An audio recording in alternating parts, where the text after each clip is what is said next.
merci d'être ici ce soir avec nous. Peut-être une question pour démarrer d'un point de vue plus personnel. On l'aurait compris dans le portrait qui était réalisé par Emmanuel Descours que vous venez du monde associatif avant de vous embarquer, on va dire, en politique. Est-ce que vous sentez que vous avez plus de poids aujourd'hui, maintenant que vous êtes en politique, quand vous étiez dans le monde associatif, ou au contraire, vous avez déchanté ? C'est vrai que j'avais pas une envie foudroyante de faire de la politique et que ce milieu me faisait pas rêver. Et comme puis, beaucoup de jeunes d'ailleurs. Comme beaucoup de gens, ouais, et qui Et passent souvent par le secteur associatif d'ailleurs pour s'engager, qui est notre forme d'engagement. Et en fait, je me suis dit, mais attends Manon, tu passes ton temps à te plaindre du personnel politique, on te donne l'occasion de t'engager, d'être tête de liste aux élections européennes pour un mouvement politique majeur en France, et tu vas dire non parce que, attendez les gars, vous me faites pas rêver. Et donc en fait, ce serait se priver d'une opportunité de changer les choses. Et puis après, j'ai eu la chance d'être élue présidente de groupe au Parlement européen. La plus jeune d'ailleurs. La plus jeune de l'histoire, ce qui est aussi la preuve de la nécessité de renouveler un peu le personnel politique, y compris au niveau européen.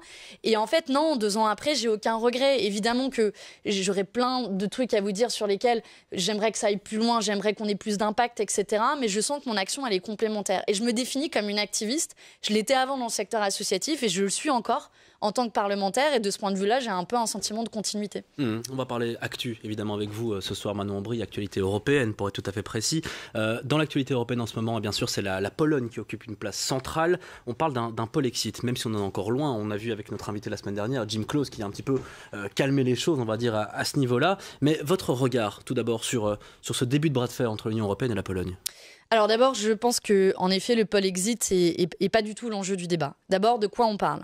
On parle d'un gouvernement d'extrême droite, il faut le nommer, en Pologne, qui s'attaque à tous les fondamentaux de ce qui fait la démocratie. Il s'attaque à l'indépendance de la justice, il s'attaque à la liberté des médias, il s'attaque au droit des femmes à disposer de leur corps et précisément au droit à l'avortement, il s'attaque aux minorités et particulièrement aux communautés LGBTI. Donc on a un gouvernement qui sape les valeurs fondamentales. Je veux dire, on n'est pas dans du désaccord politique. Est-ce qu'il faut investir plutôt dans l'écologie, plutôt dans le social, machin ? Non, c'est... On touche aux valeurs européennes aussi, aux valeurs démocratiques. Ouais, je ne sais même pas si on peut parler de valeurs européennes, mais de valeurs fondamentales. Et il y a eu une instrumentalisation, parce que c'est quoi la décision dont on parle à l'origine ? C'est une décision du tribunal polonais de contester soi-disant le droit européen, mais en réalité c'est juste pour se donner les coups des franches, pour continuer à s'attaquer au droit à l'avortement qui a été interdit depuis 1 an en Pologne, et d'ailleurs qui inspire d'autres gouvernements d'extrême droite en Europe. Et donc je pense que la Commission européenne est tombée dans le piège qui a été tendu par la Pologne en déplaçant le débat sur le débat de la primauté du droit européen, qui n'était à mon sens pas le débat. Là on a un débat assez simple, des droits fondamentaux qui sont attaqués, et il faut une riposte sans tergiverser de la part de la Commission européenne, qui malheureusement se fait attendre. On va justement essayer de développer ces possibles ripostes, en tout cas les réactions à avoir du côté de la Commission européenne. Mais avant ça, Luc Hénard, justement sur la primauté du droit national. Du droit européen. Du droit européen. Alors, vous avez écrit quelque part que la Constitution prime bien évidemment le droit européen. J'ai été un peu surpris par cette affirmation, parce que la Constitution reste une loi nationale et le droit européen a la primauté, en ce compris sur la Constitution. En tout cas, de mon point de vue. Vous vous fondez pour dire ça sur l'article 2 du traité, le respect de l'identité nationale, jusque-là il n'y a pas de souci. Mais, et je reviens à la Pologne, quand Mateusz Morawiecki dit l'Union européenne tord l'état de droit en laissant sa justice inventer une extension des compétences des institutions européennes par une interprétation créative des traités. En fait, vous êtes d'accord avec lui ? Non. Non, je vais vous répondre clairement. Alors d'abord, sur votre première affirmation, ce que disent les traités, c'est une reconnaissance de l'identité constitutionnelle. Et d'ailleurs, des conseils constitutionnels ou cours constitutionnelles nationales ne disent pas autre chose. Le Conseil constitutionnel en France, pas plus tard que la semaine dernière, a reconnu l'identité constitutionnelle française en équivalence au droit européen. La Cour de Karlsruhe, en Allemagne, ne dit pas autre chose non plus, en contestant, par exemple, le programme de rachat de dette de la Banque centrale européenne sur le principe justement de la primauté du droit allemand. Et là où je pense qu'il ne faut pas se tromper de débat, et en aucun cas vous me verrez à aucun moment dire le moindre seconde d'accord, et je pense que d'autres ont fait l'erreur, y compris à gauche en France, jamais je ne tomberai dans ce panneau. Et donc non, l'opération de la Pologne, c'est pas un débat sur la primauté du droit européen. Ils veulent juste saccager les droits fondamentaux. Par ailleurs, quand il s'agit de mettre en supériorité le droit européen, bizarrement, ils ne contestent jamais le droit européen quand il s'agit de programmes d'austérité, de défendre le droit à la concurrence. Jamais ils ne contestent le droit à la concurrence européen, qui, à mon sens, devrait être contesté. Et donc, je ne mets pas sur le même plan, si vous voulez, les droits fondamentaux. Il y a un certain nombre de règles européennes qui, je pense, nous sommes en droit pour des questions de souveraineté. Et d'ailleurs, plein d'États, sans cesse, le droit, il est mouvant. Le droit européen, il n'est pas inscrit dans le marbre et qui peut évoluer et qui, parfois, ont des hobbies parce qu'il y a un conflit de souveraineté. Quand vous êtes élu sur un programme, ils voulaient renationaliser, je ne sais pas, en France, prenons le fret qui a été privatisé. Si vous voulez renationaliser le secteur de l'énergie, on en parle beaucoup en ce moment, dont la privatisation soutenue, impulsée par la Commission européenne, a conduit à l'augmentation des prix, eh bien, derrière, ça veut dire de contester le droit européen et en l'espèce des directives européennes qui ont été adoptées. Donc, je pense qu'il ne faut pas faire la confusion entre, d'une part, les droits fondamentaux et, d'autre part, un principe et des valeurs sur les questions écologiques, sociales, sur lesquelles c'est un débat politique à avoir. Non, mais je ne vous répondais pas tout à fait à ma question parce que je suis juriste de formation et... Moi aussi. Eh bien, c'est parfait. La primauté du droit européen, je pense qu'elle n'est pas contestable, en ce compris pour moi la Constitution. Et quand vous parlez des décisions qui ont été prises en Allemagne, qui ont été prises en France, en réalité, le message, et c'est le message de la Pologne aujourd'hui, c'est que il faut opérer des distinctions en fonction des matières. Et Jim Claus nous l'a encore rappelé, il dit, et il a notamment évoqué la grande imagination de l'Europe pour aller, malgré tout, prendre des compétences. On l'a vu dans le cadre de la loi pandémie. On peut se poser la question de la compétence européenne, et c'est ça le message. Et j'avais tout de même l'impression, en lisant différentes choses que vous avez écrites, fort bien d'ailleurs, eh bien, c'est que là, on fait un grand paquet. Or, si on opère ces distinctions, les choses deviennent plus claires. Compétence européenne d'une part, compétence nationale d'autre part, et évitons de tout croiser. Sauf qu'en la matière, en fait, souvent les compétences sont brouillées. Sur les questions fiscales, il y a une partie de compétences nationales et potentiellement une partie de compétences européennes. Sur les questions de concurrence aussi, il y a une partie de compétences nationales et une partie de compétences européennes. Donc les choses ne sont pas aussi claires, d'une part. Et d'autre part, pour moi, la distinction à opérer, elle est véritablement dans la défense des droits fondamentaux et de la démocratie sur lequel il ne faut absolument pas tergiverser. Et en la matière, la Pologne, mais ce n'est pas la seule, mérite des sanctions de la part de la Commission européenne. Et c'est bien ça, là où le bas blesse, en réalité. Parce que la Commission européenne aurait dû sanctionner la Pologne depuis fort longtemps et elle s'est refusée à le faire. En revanche, je pense qu'au nom de la souveraineté nationale, si par exemple nous gagnons les élections, et je vous fais la transition peut-être avec la partie suivante, en 2022 en France, oui, nous assumerions de mener un rapport de force sur un certain nombre de règles européennes qui nous paraissent inapplicables, injustes, au nom non seulement de la souveraineté, mais d'un impératif écologique et social. Je pense que la règle des 3% de déficit, oui, elle n'a plus aucun sens quand on doit investir, par exemple, dans la transition écologique, si je devais prendre qu'un exemple. Déclaration hier dans le Financial Times du Premier ministre polonais qui a accusé l'Union européenne de braquer un pistolet sur la tempe de son pays. On a entendu que vous attendiez une vraie réaction de la part de la Commission européenne. Plusieurs dirigeants de l'Union européenne présents au sommet de la semaine dernière ont insisté pour que Bruxelles ne débloque pas les 36 milliards d'euros de fonds de relance post-pandémique attendus par la Pologne tant que la question ne serait pas résolue. On a discuté la semaine dernière ici, on arrivait à la conclusion quand même d'avoir une majorité de la population polonaise qui se dit europhile en faveur justement de cette Union européenne. Est-ce qu'on n'a pas peur qu'avec ce genre de sanctions, ce soit eux qui soient pénalisés, non pas le gouvernement polonais? Vous avez raison et c'est une bonne question. Et honnêtement, et c'est bien qu'on ait le temps, c'est une question délicate où c'est pas noir ou blanc. Nous, on est toujours vigilants sur les sanctions économiques qui à la fin, voilà, qui à la fin sont payées par les populations. C'est vrai que le plan de relance est quand même un outil pour essayer de faire plier le gouvernement, parce que c'est ça l'objectif. Moi, je ne veux pas qu'on s'amuse à sanctionner pour sanctionner la Pologne. C'est juste de dire il y a des principes inviolables que vous avez violés et d'utiliser tous les outils à notre disposition. Pour dire vrai, les outils sur le plan de relance, ils sont assez limités parce que, en fait, c'est à travers les recommandations du semestre européen que, par ailleurs, nous contestons, nous, par ailleurs. Donc, c'est un sujet qui est un peu délicat.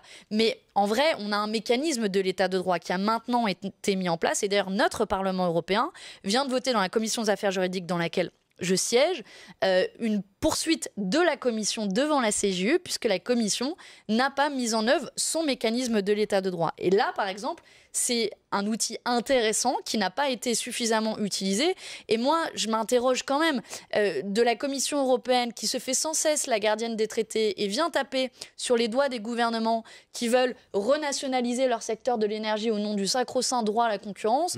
Mais quand des droits fondamentaux sont violés comme en Pologne, certes, elle a eu des discours de plus en plus fermes, et c'est tant mieux, mais qui ne s'est pas traduit par de l'action et qui fait tache d'huile. Et c'est là mon inquiétude, parce que c'est la Pologne, mais c'est aussi la Hongrie, c'est aussi la Slovénie, et c'est une attaque à l'état de droit partout maintenant dans l'Union européenne. C'est aussi la France avec les violences policières, ou la Belgique et les prisons. Dans une certaine mesure, oui.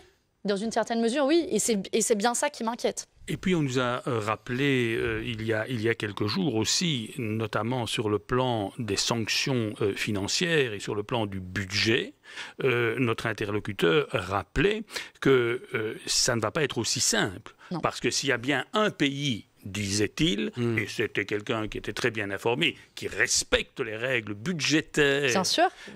C'est bien la Pologne. Et donc là, on est en train de dire, on va avoir une voie de sanction, mais c'est une voie de sanction qui va, à mon avis, droit. Et on arrive précisément au cœur de ce que je disais. Les règles européennes, pour la Pologne, quand il s'agit des règles économiques, elle est la première à les défendre. Et c'est pour ça que pour moi, on ne peut pas mettre sur le même niveau les règles économiques et les droits fondamentaux, et qu'en l'espèce, on devrait avoir des sanctions. Pour les règles économiques, moi, et c'est notre proposition que nous portons depuis longtemps, elles devraient être rediscutées. Et d'ailleurs, en la matière, les règles, les 3% de déficit ont été violés 171 fois dans les 20 dernières années. Avec combien de poursuites devant la CJUE? Ils sont passés par la fenêtre après, avec la pandémie quand même. C'est bien la preuve qu'on peut les suspendre et que la Commission européenne peut revoir ses dogmes et que les choses peuvent bouger sur les questions économiques et sociales. Mais en revanche, sur les droits fondamentaux, il faut tirer un trait, une frontière très claire, notamment vis-à-vis des pratiques de l'extrême droite. Manon Aubry, avant de parler évidemment de l'élection présidentielle française de 2022 avec votre candidat Jean-Luc Mélenchon, on aura le temps d'en discuter. Sur les Pandora Papers, vous l'avez rappelé, vous êtes une ancienne porte-parole de l'ONG Oxfam qui contre les inégalités et l'évasion fiscale. Accord fiscal conclu au sein de l'OCDE avec l'instauration d'un taux d'imposition effectif minimum de 15% pour les grandes entreprises. On parlait au départ d'un taux de 25%. Vous le voyez comment, vous le verre, à moitié plein ou à moitié vide? Un énorme acte manqué. Et c'est toute la difficulté. C'est pas déjà un début vers quelque chose de meilleur, malgré tout? Ça fait 20 ans que je l'entends. Et franchement, moi, j'ai la rage parce que quand on a commencé à se battre sur un taux d'imposition minimum, c'était il y a une dizaine d'années, on prêchait dans le vide, c'était un concept que personne comprenait, etc. Et on a gagné de nouveau la bataille idéologique sur... Les gens ont bien compris qu'il y a une course à la concurrence fiscale, que les États, les uns après les autres, pour suivre les paradis fiscaux, baissent leur taux d'imposition. Avec des conséquences à la chaîne, avec des conséquences à la chaîne, c'est moins d'argent pour les services publics, et c'est les gens qu'on va imposer, parce que vous et moi, a priori, on place pas notre argent en Suisse, donc ça va être plus facile d'imposer les gens plutôt que notamment les grandes entreprises ou les plus grandes fortunes. Et... moi, franchement, je suis en colère et j'en ai marre parce que le truc de on va faire des petits pas, mais en fait, les évadés fiscaux, ils courent devant. 15%, c'est à peine plus que le taux de l'Irlande qui est à 12,5%, qui est un des paradis fiscaux notoires. Il y a la Hongrie qui est à 9%, un petit peu plus bas, mais qui est parmi les plus bas dans le monde. C'est la Bulgarie qui est à 9. Et 15, non, c'est la Hongrie. Non, c'est la Bulgarie. C'est la Bulgarie, bon, 9. Mais donc 9% et 12,5%. Et donc, vous voyez, on a, en fait... comme à chaque fois, on prend le plus petit dénominateur commun. Et en l'espèce, par exemple, si on avait eu un taux minimum à 25%, c'est plusieurs centaines de milliards d'euros qu'on aurait pu collecter. Pour la France, c'est 40 milliards d'euros par an. Et on se prive de cet argent. Pourquoi ? Parce que des riches et des multinationales veulent continuer à payer le moins d'impôts possible. Et d'ailleurs, juste pour finir là-dessus, sur les Pandora Papers, ce qu'on s'aperçoit, c'est qu'il y a 35 chefs d'État et plus de 200 responsables dont un ministre publics, des Finances d'ailleurs. Dont un ministre des Finances néerlandais qui est impliqué, mais c'est pas le seul. Notre ancien ministre de l'économie et des finances en France, Dominique Strauss-Kahn, qui en est plus un scandale près, au passage. Et donc, en fait, c'est ceux qui sont censés lutter contre l'évasion fiscale qui font les lois. Donc on comprend l'inaction. Et franchement, moi, j'en ai marre du « mais attendez, là, vous êtes jamais content ». Mais c'est pas une question d'être content ou pas, c'est est-ce qu'on veut récupérer cet argent ou pas ? En fait, là, c'est un aveu d'échec parce que vous continuez à niveler par le bas. Et moi, j'en ai ras-le-bol qu'on nous dise « non, mais il faut prendre ce qu'il y a à prendre ». Non, en fait, juste... on fait face à une des pires crises écologiques de notre temps, à une urgence sociale, notamment post-crise, et vous vous privez de dizaines, de centaines de milliards d'euros. De la plus grosse manne d'argent finalement disponible. Et ce qui est la plus facile à aller récupérer. Et donc, Enfin, moi, et vous voyez, un de mes moteurs en politique, pour revenir à ce dont on discutait au début, c'est ça. Et cette rage, je l'ai encore en moi. Et je me dis qu'en fait, tant que le problème ne sera pas réglé, je vais continuer à me battre. Et même si parfois on a un peu esselé au sein du Parlement européen. Si je puis me permettre, c'est quand même un peu caricatural ce que vous dites, parce que pour l'impôt des sociétés en Europe, donc il est bien à 12,5. En Irlande, en fait, il n'est pas à 12,5 parce que le taux effectif est beaucoup plus bas. Il est beaucoup plus bas. Bien sûr. En Belgique, il y a 3 ans, on a fait baisser l'impôt des sociétés à 20,5%. Et on l'a fait baisser pourquoi ? On l'a fait baisser justement pour que les chefs d'entreprise de PME ici puissent vivre un peu mieux en augmentant l'imposition sur le salaire des chefs d'entreprise. C'est un peu compliqué, je ne vais pas aller là-dessus. Déjà, je suis d'accord avec vous qu'avoir un impôt sur les sociétés aussi faible était problématique.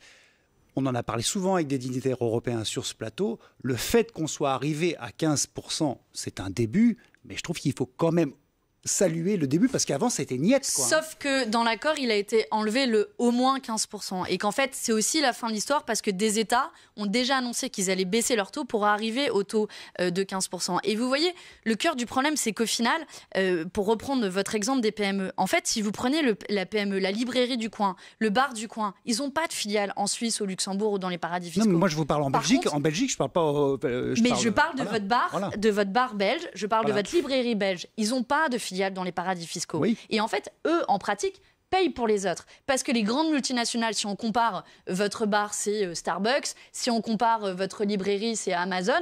Eux, ils ont des filiales dans les paradis fiscaux.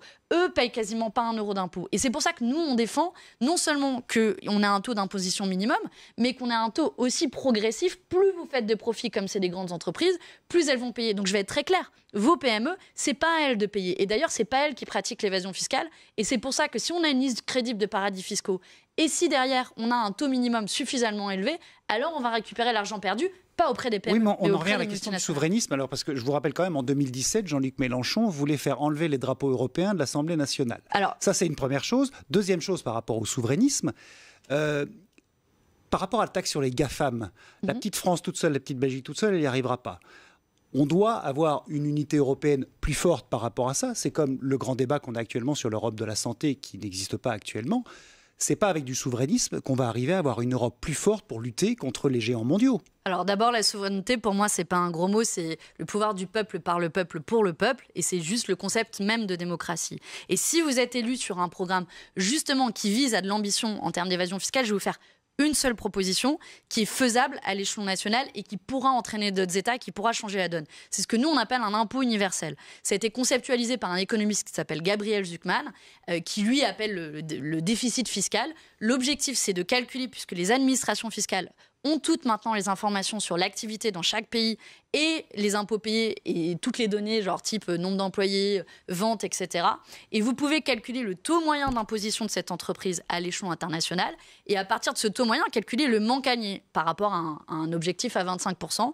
Et de manière unilatérale, en France, collecter l'impôt universel. C'est d'ailleurs ce que s'apprêtent à faire les États-Unis de Joe Biden avec un taux cette fois-ci à 21%. Moi, je pense que si on était au pouvoir en France, on le mettrait en œuvre, cet impôt universel, et qu'on pourrait même donner des idées aux pays voisins, à l'Espagne, à l'Italie, et que ça pourrait même créer une dynamique qui soit cette fois-ci positive. Parce que là où je vous rejoins, on est évidemment plus efficace à plusieurs, voire à 27 dans l'Union européenne. Mais comment vous allez mettre ensemble tout seul comme des grands ou... La coopération renforcée, par exemple, c'est prévu même par les traités européens, donc c'est faisable. Et puis je pense qu'on peut, s'il le faut, même faire un traité ad hoc. Et c'est tout le sens même, en fait, parce que si on attend que l'Irlande et le Luxembourg soient d'accord pour faire ces mesures en la matière, on va attendre jusqu'à la Saint-Glinglin. Et moi, je ne suis pas prête à renoncer à des dizaines de milliards d'euros, à la fois pour la transition écologique et l'urgence sociale dans les prochaines années. La France peut commencer à le faire, mais j'espère que d'autres États seront partants dans cette dynamique. Et pourquoi pas vous suivre dans cette dynamique-là. Dernier sujet à évoquer avec vous avant de passer aux questions qu'il y a sur table, c'est évidemment l'élection présidentielle de 2022, avril 2022. J'aimerais quand même avoir votre avis, même si on n'aime pas trop en parler ici, mais sur le candidat non candidat, à savoir évidemment Éric Zemmour. Est-ce que vous êtes inquiète, au vu des derniers sondages en France, d'un deuxième tour, Macron-Zemmour ou Macron-Marine Le Pen ? Moi, je suis inquiète de la teneur du débat politique en France, qui fait d'un débat principal... est-ce que quel tissu on doit porter sur la tête, ou est-ce que le nom Mohamed, Leïla ou Manon est un prénom qui est acceptable en France, et nous on a fait le choix, le pari de faire un campagne sur des idées. Alors je sais, c'est un peu old school. Je sais, c'est pas hyper populaire pour faire du show dans les médias. Mais nous, on a fait le pari que, en fait, ce qui intéresse les gens, c'est comment ils vont payer leurs factures à la fin du mois. C'est la préoccupation numéro 1 des Français. C'est le pouvoir d'achat. Et c'est pour ça qu'on fait des propositions en la matière. Augmenter le SMIC, qui est le salaire minimum, à 1 400 € net. Redistribuer les richesses avec un système de justice fiscale. Mais sur justement cette perspective de voir, comme on avait évoqué la peste et le choléra à l'époque de Donald Trump et Hillary Clinton, est-ce qu'on est dans la même situation selon vous? Je pense que c'est un vrai danger, c'est vrai. Mais est-ce que vous ne croyez pas que le fait justement de dire nous on ne s'intéresse pas à l'immigration et tout ça, la gauche et l'extrême gauche ont une responsabilité dans le fait que ça a laissé un boulevard pour un type comme Éric Zemmour? Alors, d'abord, on a des propositions à faire, y compris sur les questions migratoires. Donc, c'est pas un sujet qui nous fait peur et c'est un sujet sur lequel on peut répondre. Maintenant, saturer le débat politique de ces questions-là du matin au soir pour vous faire croire que si vous n'avez pas de boulot, c'est la faute de l'immigré plutôt que la faute des grandes entreprises et des régulations qui fait que les emplois sont précaires en France, oui, c'est un combat culturel et idéologique à mener, et nous on est prêts à le mener, parce que si vous enfermez dans ce débat-là, alors vous donnez caution au fait que votre problème dans la vie de tous les jours c'est l'immigré, et moi je pense pas que ce soit ça, ou une religion qui est stigmatisée du matin au soir, les musulmans pour ne pas les nommer. Moi je ne me résous pas à ce que le débat politique se résume à ça. Luc Hénard, sur le candidat de la France Insoumise, sur bien sûr Jean-Luc Mélenchon. Vous Mélenchon. avez dit tout à l'heure, il est temps de renouveler le personnel politique. Évidemment, la question que je vais vous poser, pourquoi Jean-Luc Mélenchon? Y a-t-il eu un débat interne pour savoir si c'était vraiment lui qui devait vous représenter votre parti? Oui, il y a eu un débat. On en a discuté avec notamment tous les parlementaires. Et Jean-Luc, aujourd'hui, il a la force qui est, à mon sens, triple. D'abord, c'est une personne reconnue pour ses combats politiques en France et dans une compétition comme la Ve République, c'est indispensable. D'autre part, il a un programme qui est l'Avenir en commun, qu'on va publier le 18 novembre et qui sera encore enrichi et qui a été soutenu par 19% des Français en 2017. Et surtout, c'est là peut-être la différence par rapport à 2017, c'est qu'il a une équipe autour de lui. En 2017, je rappelle, la France Insoumise venait d'être créée, elle avait 0 élu, 0 parlementaire. Depuis, il y a 17 députés à l'Assemblée nationale, 6 au Parlement européen, dont je fais partie. On a, si vous regardez les élus de la France Insoumise, les députés... On ne partait pas de rien, je veux dire, c'est pas Macron qui... Il y avait quand même le Front de gauche avant. Ouais, mais qui représentait pas grand-chose. Il n'y avait pas de députés, par exemple. Et regardez-nous... Oui, mais la base idéologique, je veux dire, était là quand même. Évidemment, ça partait... Politiquement, ça parlait pas de nulle part. Il est paré, boum, comme ça, comme non, Macron. Non, y compris, il a un parcours politique en ayant quitté le Parti socialiste pendant longtemps. Et en expliquant pourquoi il a quitté le Parti socialiste, il l'a jamais caché qu'il a été ministre avant.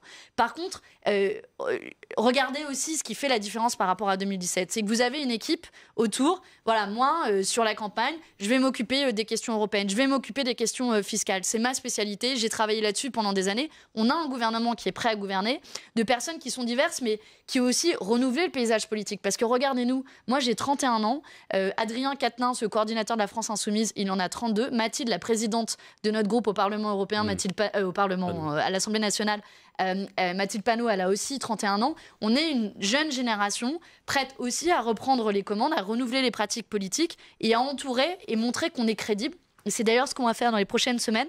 En plus de notre programme, on va présenter des plans qui seront des plans d'action concrets sur comment on met en œuvre une fois qu'on est au pouvoir. Et c'est bien notre objectif de montrer qu'on est prêt à prendre le pouvoir et à l'exercer. Manon Aubry, vous restez avec nous évidemment jusqu'à 23h sur l'N24 pour continuer à décrypter l'actualité du jour. À suivre, la tension risque de monter ici dans ce studio. Les questions cachent sur table, ce sera juste après cette page de publicité. Restez bien avec nous. Avant de s'intéresser à notre grand dossier du jour, place aux questions les yeux dans les yeux, place aux questions cachent sur table. Préparez-vous, Manon Aubry, puisque c'est Nicolas Vado qui démarre. Nicolas, vous avez la main.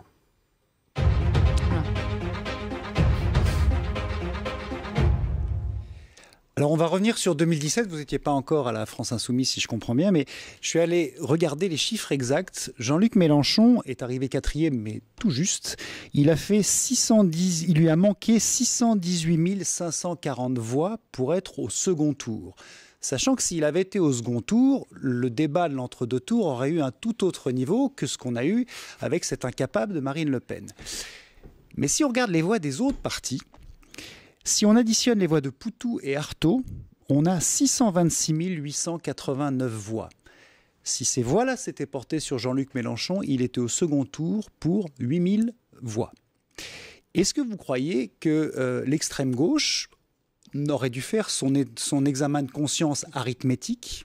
Et qu'est-ce qui vous différencie dans ce cas des gens qui vont voter pour le nouveau parti anticapitaliste ou pour Lutte ouvrière? Je ne me permettrai pas de donner des leçons aux camarades de l'extrême gauche avec qui on mène beaucoup de combats en commun. Ça vaut pour 2022, ma question. Non, aussi. non, ça vaut, puisque en effet, a priori, il y aura en effet les deux mêmes candidats en 2022.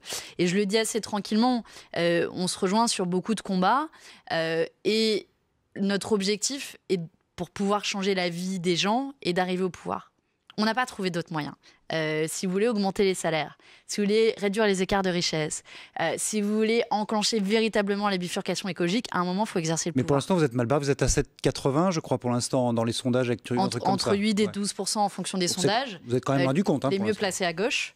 Les mieux placés à gauche. Et je le dis à nos amis et camarades d'extrême gauche, mais je le dis aussi à ceux qui pourraient être tentés, et c'est la démocratie, de voter pour d'autres, que on n'a plus le temps d'attendre pour mettre un terme au président des riches et à tous les cadeaux fiscaux qu'a fait Emmanuel Macron d'un côté et de l'autre à véritablement viser le 100% d'énergie renouvelable, etc. En gros, répondre à l'urgence sociale et écologique qui sont, à mon sens, les deux urgences auxquelles on doit répondre. Et qu'on a besoin d'agréger de la force là où il y en a. Et à l'heure actuelle, ça reste autour de la France insoumise avec un programme qui est clair, qui est le seul qui est public, une équipe prête à gouverner. Et si vous voulez, on ne vous fera pas de mauvaises surprises. À gauche, il y a eu un peu un traumatisme François Hollande en 2012, où on pensait par exemple qu'il allait renégocier les traités européens, ce qu'il n'a absolument pas fait.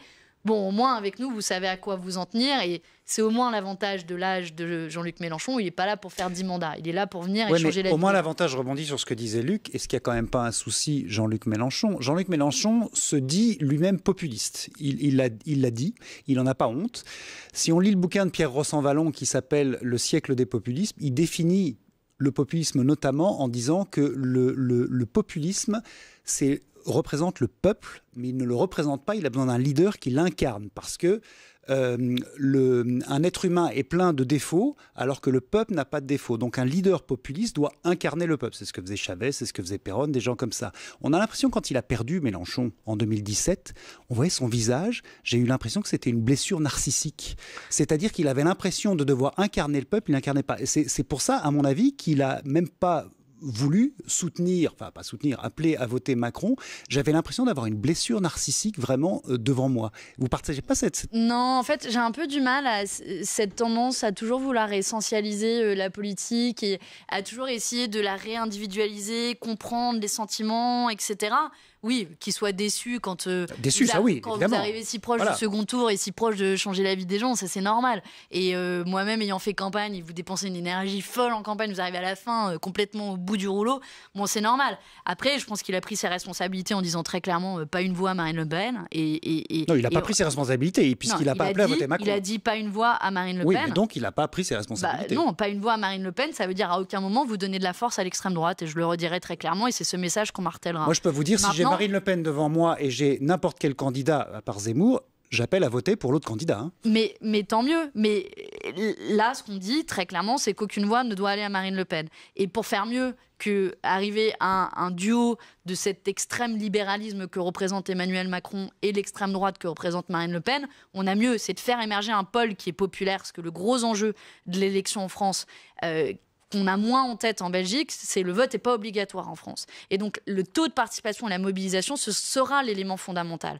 Dans quelle mesure les classes populaires vont se déplacer? Et je vous le dis, si on a un taux de participation à 50%, alors on est foutu. Par contre, s'il y a un taux de participation à 75-80% et que les classes populaires se mobilisent pour défendre leurs intérêts, alors oui, on pourra renverser la table. Et c'est ça le combat que l'on doit mener. Et je vais vous dire, si on doit faire une analyse critique de la gauche, c'est ce combat-là qui a abandonné la gauche à la suite notamment d'analyses de Terra Nova qui gravitent autour du Parti socialiste en disant « Bon, de toute façon, les classes populaires, elles votent pas, on s'en fout, on va essayer de convaincre ».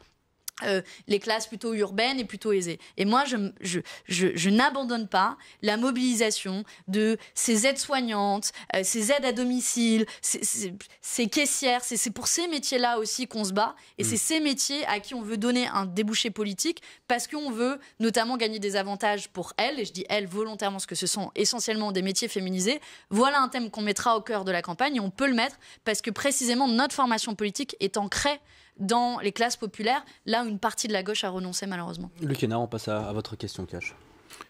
Le pacte migratoire. Vous avez dit par rapport à la Commission européenne, elle se fourvoie, vision, ce sont vos mots, court-termiste, étriquée et à rebours des enjeux auxquels les États européens sont confrontés.